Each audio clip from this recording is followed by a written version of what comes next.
प्रदेश के कुल्लू से आ रही है, जहां की सैंज घाटी में एक लड़की का शव बरामद कर लिया गया है। बिहाली गांव से एक ही परिवार के 3 लोग लापता हो गए थे। बादल फटने के करीब 3 दिन बाद गांव से 7 किलोमीटर दूर 13 साल की मूर्ति का शव मिला है। हालांकि अब भी 2 लोग लापता हैं, जिनकी तलाश में टीमें जुटी हुई हैं।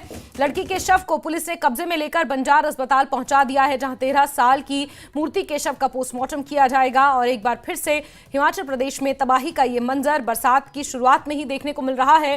13 साल की ये लड़की जो बह गई थी जब सैंज घाटी में फ्लैश फ्लड आया था बादल फटने की वजह से। 2 लोग अभी भी लापता हैं और उनकी तलाश की जा रही है, टीमें जुटी हुई हैं।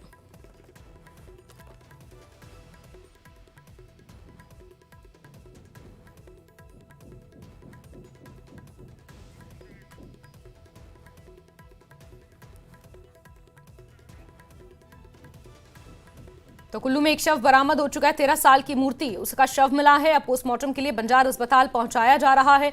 2 लोगों की तलाश में अभी भी टीमें डटी हुई हैं, जुटी हुई हैं। हिमाचल प्रदेश